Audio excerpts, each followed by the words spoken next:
There have been tons of people that have made thousands and thousands of dollars just selling planters that we have designed for this channel. But I've had some people say that planters are saturated in their area, so I came up with this design that is guaranteed to stand out from all of the rest. So in this video, I'm going to be teaching you just how easy that it is to make this unique scallop top planter that would look great on any porch. And the best thing of all is the material that we're going to use to build this with. You guessed it.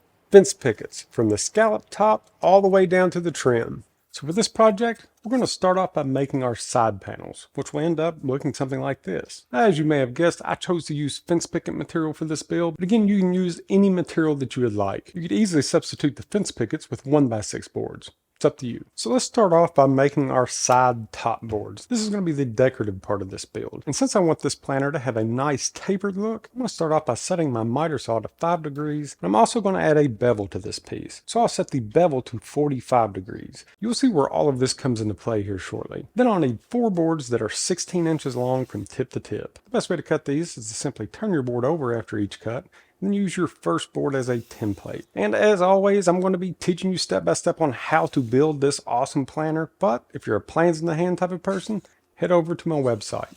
I'll make sure to throw a link in the description. So now with our 4 tops cut, let's go ahead and get this scallop design out of the way. And for this, I'm going to be making a template. Now you can make this out of paper or cardboard, but I'm going to be using a 1/4 inch piece of scrap plywood that is the same length as our top board, 16 inches, and with a width of 5 1/4. Then I'll put a 5-degree angle on each side to match our top boards. Okay, so don't freak out whenever I'm talking about making this scallop template. Let me show you just how easy that it is. The first thing I'm going to do is to measure 2 inches up on each side. Then at my top, I'm going to make marks at 4 inches, 8 inches, and 12 inches. And just an FYI, if you decide to buy the plans for this, I'll make sure to throw in a printable template of this scallop top. And these marks are just going to help me to line out the circles for my scallops. Once I have those measured out, I'm just going to extend a line down my board just so I can use it for reference. Now this next step involves a super expensive tool called a used paint can. Okay, so really just any used paint can will work for this. And this is where we're going to get our arches. I'm going to start off by centering the paint can with the center mark and then just trace around it. And just like that, we have the first of our 3 arches. And you do not have to design the decorative pieces like this. You can do your own thing and come up with something super creative and different. So now to make my 2 side arches, I'm just going to measure 2 inches down the lines that we made at 4 and 12 inches and make a mark. Then I'm going to line my paint can up so that it touches the mark on the side and then the mark that we just made on our lines. Then I'll just trace this out and repeat this step on the opposite side. Now you can start to see these scallops come to life. Now since I want these scallops to actually flow a little bit and not look so much like circles, at my 2-inch mark down, I'm simply going to attach the 2 circles with an arch like this. Now that's going to give it a nice flow. You can either freehand this just like I did, or you can use your super expensive paint bucket tool to connect the 2. Either way, the end product of this is going to look great, and feel free to play around with these different designs. You can always erase and retry if you don't like the first one. I'm just going to mark out what I want to keep with my pencil.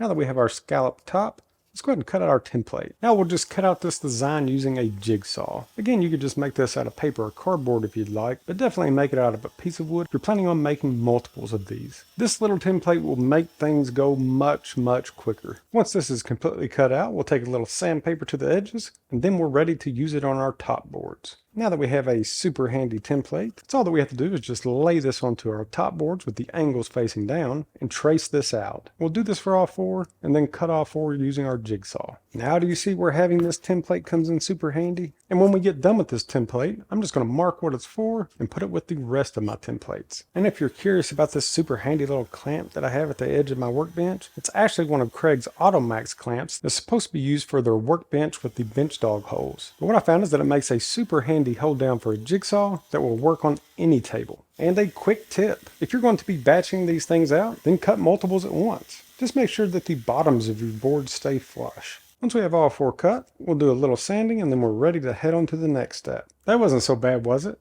What was perceived to be the hardest part of this whole project is done. So let's go ahead and get these sides and bottoms cut for this frame. For the 8 sideboards that we're going to be needing, let's start off by cutting some material down to 1 3/4 inch strips. So now back at the miter saw, I'm going to set my angle at 5 degrees, make my first cut, measure down 13 inches and make my second cut. Then I'll just repeat this until I have 8 side boards. Now keep in mind that both cuts are going the same direction and we want these boards to be 13 inches from tip to tip. So for making this first cut, you should probably extend this mark across the board. This will make it a little easier at finding your cut mark against your fence. Now at the table saw with my parts, I'm going to rip a 45-degree angle on each one of my boards. So the first 4 that I'm going to run through, I'm going to designate as my right side boards. Once those are ripped, I'm going to take what's left, flip the pile directly over, and then run those through. Those are going to be my left side boards. Just make sure to keep these stacks separated.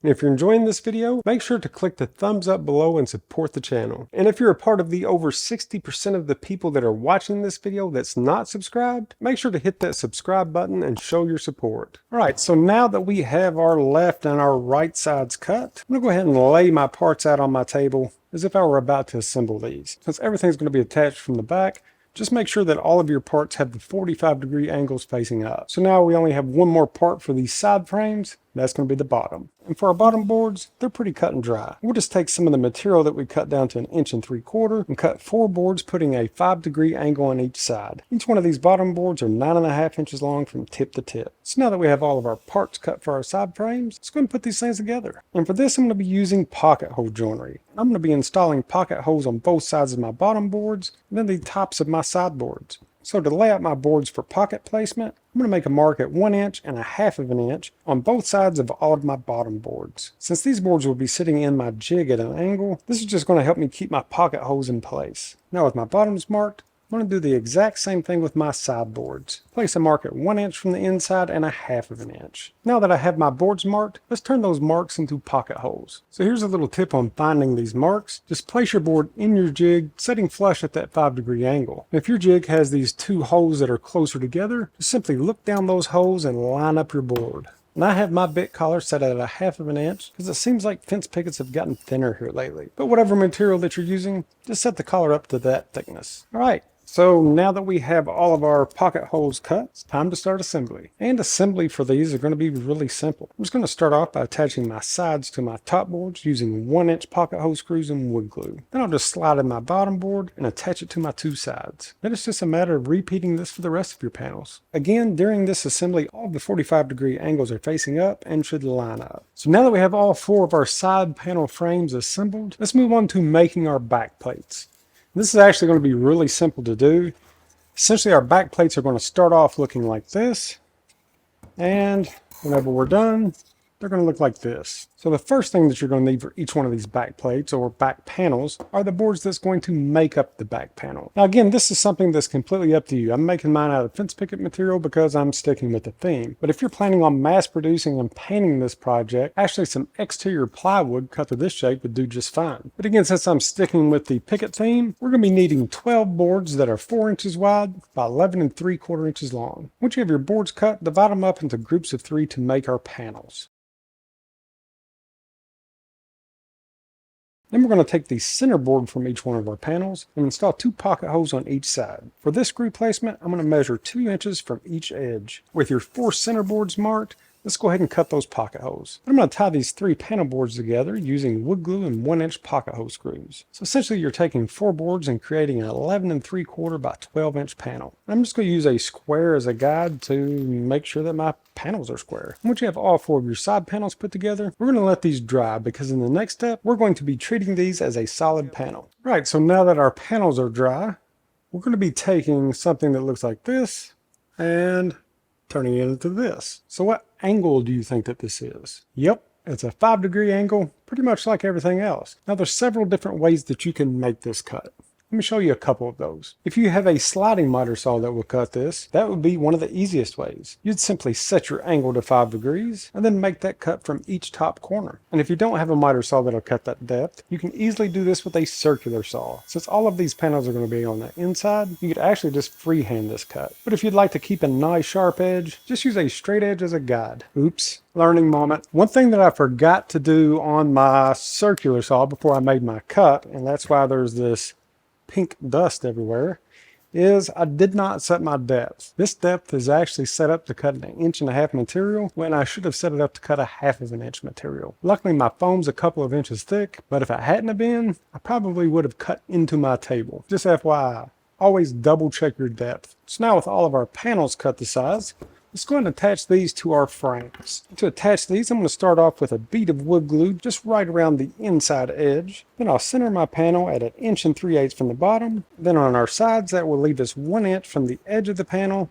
to the start of our 45 degree. Then we'll throw in some brad nails to hold this into place while the wood glue dries. Now any pressure on this should be on the inside pressing out, so the brad nails and wood glue should hold up just fine. But if you wanted some added support, just throw in some 1-inch exterior screws around the edge. And if you're going to be doing any painting or staining, it would be best to do that before you install your panels. And by chance, if you have a crown stapler, that would definitely do the trick. Imagine taking a pile of wood and turning it into something amazing. Now, imagine doing that without years of frustration. You do not need a fancy workshop, expensive tools, or years of experience. With Woodworking Kickstart, you'll build confidence and real skills in no time. So you can spend years making mistakes and learning the hard way like I did, or you can start building with confidence today. So join me in Woodworking Kickstart and let's get your journey started. So now with our super awesome side panels all done, let's go ahead and start putting these things together. The first thing that I need to do is to mark out my screw placement on 2 of my boards. I'll mark these on each side of my 2 panels,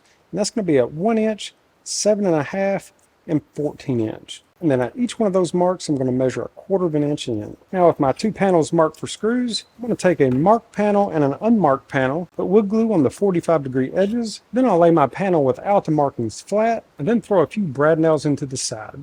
Again, the brad nails are just going to help me to hold this into place while I install my screws. Now I'm just going to pre-drill all my screw hole markings, put a countersink on each one of these, and then install a 1-inch exterior deck screw. Countersinking screws is really important anytime that you're working around the edge of the material. So this is definitely one of those cases. The pre-drill takes care of the screw itself, but the countersink prevents the head of the screw from splitting your material. Now with our first side attached, we're just going to turn this around and then grab our second marked panel. We're going to add our wood glue and just repeat this process. Now we just need to install our last panel. And for this one, I'm going to do it standing up. We'll make sure that we get wood glue on all 4 edges, and we'll slide it into place. Once you get it lined up, we'll throw in a couple of brad nails, move to the other side, and do the exact same thing. Now we'll just install our screws onto this panel, and we are almost done. So we only have a couple more things to do to wrap this project up, and one of those is going to be putting the bottom in. If you rip down fence pickets to make your 4-inch material for your walls, then you should have plenty of 1-inch material left. We can use that to install our 4 1-inch by 11 3/4 strips. I'm going to start by installing my 2 outside bottom pieces, lining up with the edge of my inside panels. And then for the 2 inside boards, I'll leave a 2-inch gap between that and my outside boards. Throw in a couple brad nails just to hold this in place.